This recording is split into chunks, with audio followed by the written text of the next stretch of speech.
He was the man who made Disneyland a reality, the deal maker, the persuader, the one who walked door to door convincing farmers to sell their land so that Walt Disney's dream could be built. Yet today his name is nowhere to be found in the official Disney story. How did C.V. Wood create the happiest place on earth and then disappear from its history? Welcome to HEATHSTORY, where we bring you profound, historic, and timeless tales of courage, mystery, and resilience.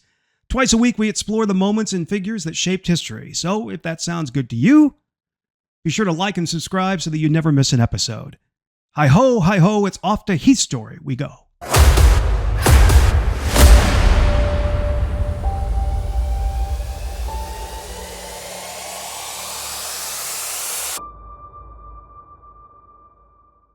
The vast Oklahoma plains of the 1920s, the golden sun sinking low over an endless stretch of open land. A young boy, no older than 8, swings a lasso above his head, the rope cutting through the dry wind with a steady whir before snapping tight around a wooden post. His father, a Santa Fe railroad man, watches with a approving nod. C.V. Wood, Woody, as his friends and family called him, always had a way with people. It said he could charm a rattlesnake out of its hole, convince a banker to take a gamble, and as history would prove, talk a man out of his land even when he swore he'd never sell. Born in Winoka, Oklahoma in 1920, Woody grew up in the Sooner State throughout the 1920s and 30s, though he would later always claim Texas as his home state, believing it to be bigger, grander, and more important. After his early school years, Woody attended the University of Oklahoma, where he lived in a fraternity house and quickly became well known around campus. Despite later claiming to have earned a degree, the university has no record of him ever graduating. In an era when college degrees were often required for major corporate jobs, Woody bypassed that barrier through sheer charisma, landing well-paying positions at Conair and later at Stanford Research Institute. Everyone agrees he was born with the sheer audacity that carried him through, allowing him to become a key player in major industries. Fast forward to 1953. The Disney brothers, Walt and Roy, were already household names. Walt had revolutionized animation with classics like Snow White and the Seven Dwarfs, Pinocchio, and Cinderella, while his brother Roy managed the business side of the company, ensuring its financial survival. More recently, Disney had entered television with Walt Disney's Disneyland, a program designed not only to entertain but also to promote an ambitious new project, Disneyland. But despite their success, they were at a crossroads. Walt had a vision for an amusement park unlike anything the world had ever seen, but financing and location remained major obstacles. Many believed his idea was nothing more than a pipe dream. When Walt first presented his plans for a theme park to the Burbank City Council, he was met with skepticism and outright laughter. City officials worried that his concept would create a carnival-like atmosphere and attract an undesirable crowd. Enter C.V. Wood. After hearing about Disney's struggles through industry connections, Woody, working at the Stanford Research Institute, or SRI, saw an opportunity. SRI was an economic and technical research firm specializing in finding optimal locations for large-scale projects. Woody knew that for Disneyland to succeed, it needed the perfect spot. Somewhere with room to grow, access to major highways, and favorable weather for year-round operation. More importantly, it needed landowners who could be persuaded to sell. Woody met with Walt and Roy, and the chemistry was instant. Walt was the dreamer, Roy was the businessman, and Woody was the deal maker. Within days of their introduction, he had taken control of land acquisition negotiations. His mission? To secure 160 acres in Anaheim without tipping off competitors or driving up land prices. At the time, Anaheim was mostly farmland, rows of orange groves and walnut orchards owned by families who had lived there for generations. Most of them had no interest in selling, let alone selling to an amusement park developer. But Woody, he had a plan. He first approached local real estate agents and instructed them to buy up land on behalf of various shell companies to keep Disney's name out of the equation.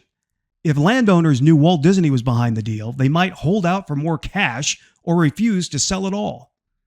Woody also spread some false rumors that the land was being purchased for industrial use, ensuring that no speculators would drive up the price. The negotiations weren't always easy. Some landowners were reluctant to part with their property, fearing the loss of their livelihood. Woody, ever the charmer, visited with them personally, often sitting on their front porch and drinking lemonade, warning them of the inevitable changes coming to Anaheim. He spoke of expanding highways, increasing congestion, and the rapid development that would transform their quiet farmland into a bustling commercial zone. He played neighbor versus neighbor, spinning tales about how one would be selling even if they weren't. This is long before the technology of instant communication or text messages.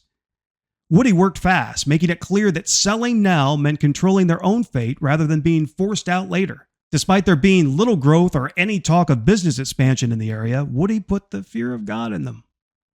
And one by one, the landowners signed.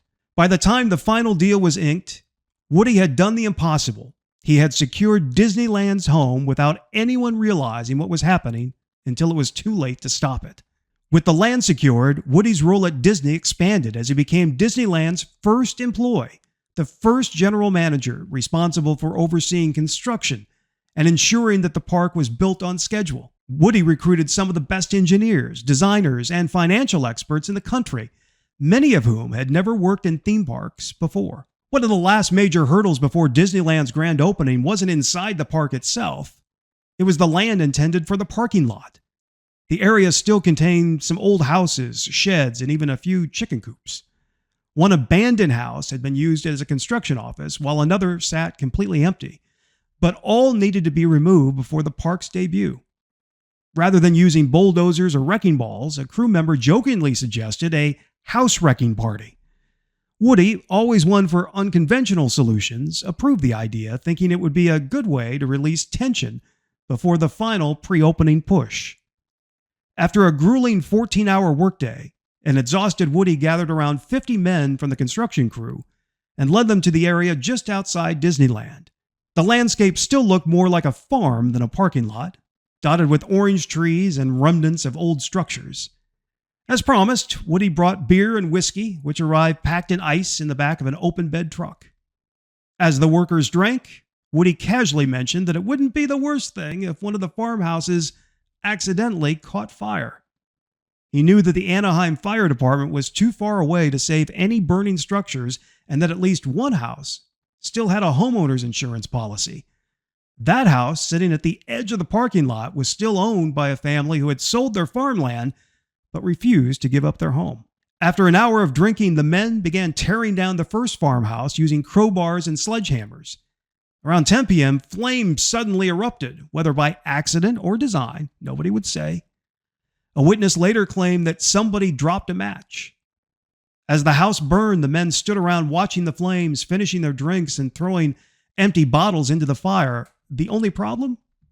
They had torched the wrong house. Realizing their mistake, Woody and the crew decided there was only one solution: burn everything down. When questioned by city officials later, Woody simply called it an act of God. In later years, when he had a few drinks, he would joke about the fire, but many believed it marked the beginning of the end of his relationship with Walt Disney. Disney was reportedly furious when he heard all of the details, and while no official consequences followed, it was an incident that Walt would not soon forget. The park opened in July 1955 and was an immediate success. A month later, Vice President Richard Nixon, his wife Pat, and their two daughters stopped to check out America's most happiest place. The famed orange groves that Nixon knew as a boy growing up in nearby Yorba Linda had made way for flying Dumbo carts, fast-moving rocket ships, and a giant castle. After shaking Disney star Fess Parker's hand, Nixon turned and was given the key to Disneyland by the park's own vice president and general manager, C.V. Wood. It was a moment that should have cemented Wood into the legacy of Disneyland. Woody wasn't just a behind-the-scenes figure. He was a showman. He courted sponsors, bringing major companies like Coca-Cola and General Electric on board. These deals provided much-needed funding and ensured that Disneyland would open with state-of-the-art attractions and experiences. Woody was also responsible for some of Disneyland's most famous design choices. He insisted that rides have long, visible queues because he believed that if guests saw a line, they'd be more likely to join it, assuming the attraction was worth the wait. This psychological trick is still used in theme parks today. Despite his monumental contributions, Woody's time with Disney was short-lived. By early 1956, less than a year after Disneyland opened, he was out. The exact reason for his departure still remains a mystery. Some say he clashed with Walt, whose perfectionist tendencies often led to power struggles. Others suggest Roy, ever the cautious businessman, distrusted Woody's aggressive style and feared he was taking too much credit for Disneyland's success. There were even rumors of financial mismanagement, though nothing was ever proven. Whatever the reason, Woody was erased from Disney's official history. His name was scrubbed from company records, and in later years, Disney historians barely acknowledged his role. To this day, he's the only Disneyland executive not honored with a window on Main Street, USA. Woody, undeterred, went on to form his own company and spent the next 2 decades designing and building theme parks across the country. While none of them achieved the success of Disneyland, they cemented his reputation as a pioneer in the amusement industry. Later in life, Woody shifted gears entirely in one of his most audacious ventures. He masterminded the purchase and relocation of the historic London Bridge. In 1968, he convinced businessman Robert McCulloch to buy the bridge from the City of London, disassemble it brick by brick, and transport it to Lake Havasu City, Arizona, where it was reconstructed in the desert as a tourist attraction. It remains one of the most famous landmarks in the American Southwest today. Woody also founded the International Chili Society and became a world champion chili cook-off competitor. He spent his later years organizing chili cook-offs and developing a famous recipe that included limes and Pepsi Cola. C.V. Wood died in 1992, having built worlds of fantasy, but finding himself erased from the one he helped create. While Disneyland continued to grow into a global icon, his name was left out of the story. No window on Main Street, no mention in Disney's official history, no legacy within the park he had fought to build. And yet his fingerprints are everywhere. He shaped the land, the deals, and even the psychology of the park's layout. So every time a guest strolls past Sleeping Beauty's castle, every time a child clutches a Mickey balloon, every time a family weaves through a winding queue designed to make the wait seem shorter, they are stepping through the world that C.V. Wood envisioned. He may have vanished from Disney's official history, but the magic he helped create remains hidden in plain sight. New Heath Story episodes drop twice a week only on the Jim Heath channel.